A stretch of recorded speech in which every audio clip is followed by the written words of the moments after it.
Hello everyone and welcome to Slipjoint Sawyer. Today we're going to be doing the EDC pocket dump for the month of December. Now this is going to be my most carried pocket knives and EDC gear for the last sort of couple of weeks. Really sort of hope you enjoy this sort of video. I really enjoy sharing what I've carried. It's nice to go back and look sort of how my carries evolved over the month. And honestly, mine isn't hugely different to last month. I'm still on a massive British / Sheffield knife kick currently, so I've been carrying a lot of those. But I thought we'd go through the gear first and then we get into knives towards the end. So first off, I think we'll start with my wallet. This is in my pocket every single day. This is by the Sawyer Supply Company here in the UK. This is sort of a chestnut coloured leather with natural stitching. Brass poppers, got all my cards, a couple of band-aids / plasters in there, but it's really nice quality. There is actually a discount code to this in the description. It's Slipjoint Sawyer 15 and you can save yourself 15%. That is on the shirsupply.co.uk. They're also on Etsy as the Sawyer Supply Company. Really great guy, does great work. It's absolutely phenomenal. But that's my sort of day-to-day wallet. Car keys when I'm out and about. I've actually changed these up a little bit. Been carrying the same stuff, but just changed them up. I've actually taken the knife off this. I've just got a keyring I picked up while I was in New Zealand as sort of a memory. And I've put the Olight i1R2 Pro on here. This is the one that you twist all the way for super bright, a little bit for semi-bright. And it has the USB-C charging port on here as well. I really do prefer these ones that are rechargeable. Nothing annoys me more than when you want to go and use something and the battery's flat and you have to get another battery to get it to work. So rechargeable stuff is great. It's also good for the environment as well. You're not sort of just chucking a battery in the bin. But car keys, stuff like that, nothing too exciting there. House keys, still pretty orange. They're always going to be very orange. I love this bead I got from Eric Starr. Sort of modeled my entire keychain carry around. This is the Rambler. Now I switched out the Jet Setter and put the orange scales on the Rambler. This is definitely my favourite 58mm. Pen blade, you get the combo tool on there as well. You get the scissors and the nail file and the screwdriver. Now I did have the Roadcraft Blades Awanata on this as well, but I felt it was getting a little bit too bulky, especially as I wanted to change the torch out, so I thought I'd freshen things up a bit. Now the Awanata is now my car carry, so by that I mean it's in the center console of my car, because it's a really sort of useful knife. Small blade, but D2 steel, so it's going to last a while. Got house keys and stuff on here, nothing too exciting. Got a little clip, so I can clip it off my backpack if I need to. And this is one I picked up very recently. This is in the Olight sale. I got mine off Amazon for £15. This is the this is the iMini 2, and this is the rechargeable one. So it goes through there, and that there is actually a USB charger. So you take it off the keyring, pull this little rubber bit off and plug it into a PC, plug it into a USB slot, and it'll charge it up. And the thing I love most about this, the one thing that bugged me about this one, is it's on your keys with a loop, and you sort of got to hold your keys while using it. This one, you can just pull off and it starts the torch. Now it's not as bright as that one up there, but it's sort of just like an emergency backup torch. Maybe you're looking for the key slot, or you've dropped something down the side of your car seat. And I think, honestly, this is one of the best ones that Olight have come up with. Obviously got it in the orange to match everything else. Nice little grip there, make it easy to pull off. Now you don't have to take it off. You can just sort of pull it forward a little bit and it will go on. And it's when the magnet, see that bit in the middle down here, that little pin detaches from here, it sort of turns the flashlight on. It's about 100 lumens, I think it is, which is more than enough for a little tiny keychain flashlight. So that's awesome on there as well. My main flashlight carry, obviously when I'm walking the dog, I'm living at home with my parents, so I don't need either of these if they're home. I just take the Baton Turbo. This thing's superb. And if you'll notice a pattern that, yeah, I like orange stuff. Weird for a guy who wears only black, but I really like orange. I think it's a nice bright colour. If you drop it on the floor in the grass, when you're out and about, you're going to find this. I mean, it's bright. That's the Olight Baton. I'm not turning this one on. It is super bright. There's lots of different modes. You can see the lights up here. You've got, this is the battery on the right. On the left is the power. So you've got 1 strength, 2 strength, 3 strength, and 4 strength on there. and that's just activated by pushing and holding. You can actually see there's a little symbol there that shows you the brightness, and then this side is the battery. So obviously that would count down in 4 stages. Great, like seeing the battery charge percent on the left. Nothing worse than having a torch just on, and then when the battery runs out, it just goes off and you've got no indication of that. But of course, that's rechargeable with the Olight magnet sort of disc charger. It sort of clips on the bottom here. Carried a Zippo quite a bit this month. I really enjoy carrying it. This is the 1991 Zippo I picked up off eBay. It was never used. Obviously, I have used it. Love carrying it on this little Z clip. It's a Zippo clip, goes on your belt. Not the strongest of things, but it's perfect, and it stops it rattling around. It keeps it out of your pocket from getting scratched, and it's nice and slender as well, so it doesn't feel too bulky. The slips I've carried, still carrying these Bear and Owl slips. I love these. I think they're fantastic. They grip to the inside of your pocket rather than being like leather and turning in your pocket. These stay upright.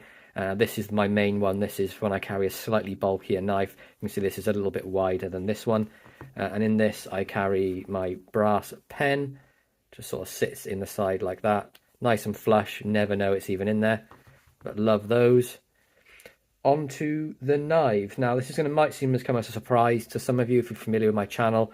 I'm a massive Swiss Army knife guy. I've only really carried one for the entire month. I know that seems hard to believe because I've got so many. I have carried one. I know I carried the 60s Spartan for one day, but I mean 99% it's been this. This is the companion. This is one that's had brass liners put in it, and I've got the emerald scales. It's also the one with the custom blade that Dan over at Blade Bridge Customs did. Fantastic guy, does awesome work. This is quickly becoming my favourite model. I think I may actually prefer it to the compact, mainly because of this package opener. I think it's fantastic. Got the scissors on there as well. I also love having a nail file, and having one instead of the pen blade is perfect for me. I think that's fantastic. So that's the companion. Onto the knives. So let's start from least carried to most. So this is one I carried for a few days. This is a Joseph Rogers. This is in the bog oak, I believe. You see they have the Star and Maltese cross on there. Rogers stainless, Sheffield, England. Nice little lamb's foot blade. This is one that Mikey Newman picked up for me a good couple months ago. But really enjoy using this thing. I never really liked a lamb's foot, but since getting this and a couple of more, I think they're fantastic blade shape. Great for sort of draw cuts, peeling fruit, package openers. Perfect blade shapes for that. Fit and finish is pretty much flawless on it. I can't really fault it at all. I did put some mineral oil on the wood just to keep it hydrated, and I think it looks absolutely beautiful. So that is my Joseph Rogers lamb's foot that I've been carrying. Nice snap on that on the close. I also had in the pocket, this is an exclusive to Moonraker Knives. This is the Arthur Wright and Sons lamb's foot Barlow in the spalted beech, I think, beech covers. You see you've got like the grain on there is just so beautiful. Look at the back of that. Fit and finish is flawless as well. Really nice C70 carbon steel lamb's foot blade. Arthur Wright and Sons Limited, Sheffield, England. Not a gap in sight, no half stop. Listen to the snap. Isn't that beautiful? Love that one. Becoming a firm favourite. You can pick that up for less than £40 in the UK. Next up, a Stockman from Case, one I picked up at Sharp Show. Carried this quite a few times this month. This is in the brown jigged bone. Has the main clip point blade. You can see it's a little bit patinaed up from the use. Needed a bit of a clean, but it's in fantastic nick. All the blades are still there. All I've done is given them a shape, clean the pivots, and that's it. And I believe this is the 47 pattern. Which blade is that pattern number on? I think it's the Spey. No, but one thing I do want to show you though, for flesh only on the Spey blade. Isn't that cool? Got to be on the main blade then. There we go, 47. So yeah, love that one. Think that's really great. Sort of the bones wearing down like it's pocket worn. Nice pinned on shield. Carbon steel, of course, being from the 70s. I believe that's 76. What else have we got? This is the T. Ellen Vulcan Stockman. I picked this up in the middle of last month, and I've just fallen in love with it. It's taken such a lot of willpower to get this out of my pocket, and I think you'll all agree that it is a fantastic knife. Didn't need much work at all. Give it a little bit of a polish and oiled the blades and the joints, and that's all I did. Give it an edge, and it's fantastic. Listen to the snap. phenomenal snap, beautiful walk and torque, no half stops. So you've got the Vulcan T.Ellen & Co. Sheffield, and then spay blade on there as well. And this is one I actually like. It's almost like a small sodbuster blade. Beautiful. Huge fan of that one. Next up is actually a modern. It's one I received maybe 2 weeks ago. This has been in my pocket ever since. This is the Sprint Run Dragonfly 2. Of course, this was one made in Siki City, Japan. Got the burgundy FRN with the black coated blade. And this has got the Micromelt PD1 steel. Now, reading up on this, it's similar to Crewwear. I'm yet to strop or sharpen this, and this thing has taken a beating, and it is still scary sharp. So I'm really impressed with this. And you can pick this up for around about £88 on the Edgar Bros here in the UK. Great deal considering the VG10 one is 85, so definitely be jumping on that if I was you guys. Another one I've carried a lot this month is going to be this George Wolstenholme Stockman I picked up in the smooth bone. Now it has got cracks around the pins, but they're all still really tight and there's no movement at all, so I've got no issues carrying this. Give it a nice edge, and this is one that's been used and loved previously. IXL, George Wolstenholme, Sheffield, and then underneath that, hidden by the bolster you can see there, is England. And then really nice action on these secondary blades. Stainless steel you can see on the back here. Phenomenal snap, and the pull on this spay blade is about an 8, just purely for where the nail neck is so close to the pivot. Stainless steel on the back there as well. You can see that crack a bit better there in the light.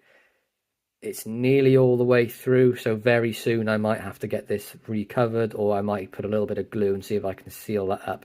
But if you guys have any ideas how I can sort of protect this from cracking any further, I'd love to know them.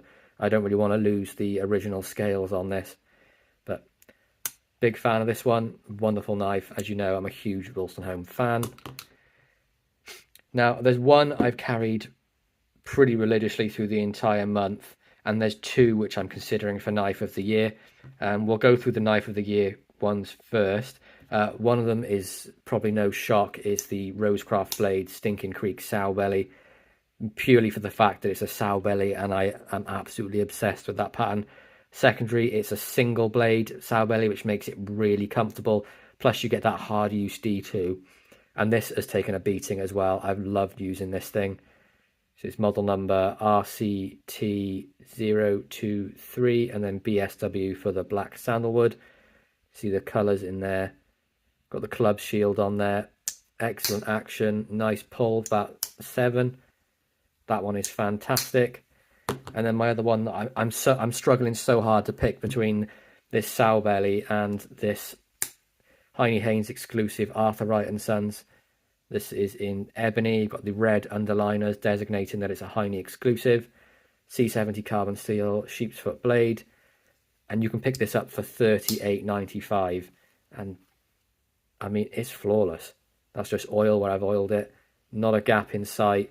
Great walk and talk, about an 8 pull. Easy to open though with a pinch. Beautiful ebony covers on there. Love that as well. Half stop as well. And then the one I've carried the most out of everything for this entire month is actually one of my Ashley Harrison Barlows. And this is the Spearpoint Barlow in the Koa wood. As soon as he put this up on Instagram, I fell in love with it. So you've got the coined liners on there, which means, you know, they look like the edges of a coin. Worked back spring, nice nickel silver bolster, brass pins, brass liners. 01 tool steel blade with Ashley Harrison's maker's mark on there. And look how beautiful that spear point is. This is one I'm definitely going to be carrying for many months to come. I think it's fantastic. Action is to die for. Listen to that. Huge fan of Ashley's work. I can't wait to meet him on Friday. So this will go up on, what day are we? Wednesday evening. I'll be meeting him on Friday. I'm going up there with Mikey Newman from Baldy's Blades. Really looking forward to that. I'm going to go to the Sheffield shop as well. So stay tuned for some footage on that. But I hope you enjoyed my pocket dump for the month of December. Please be sure to like, subscribe, and ring that bell for notifications. And I'll catch you in the next one. Peace out.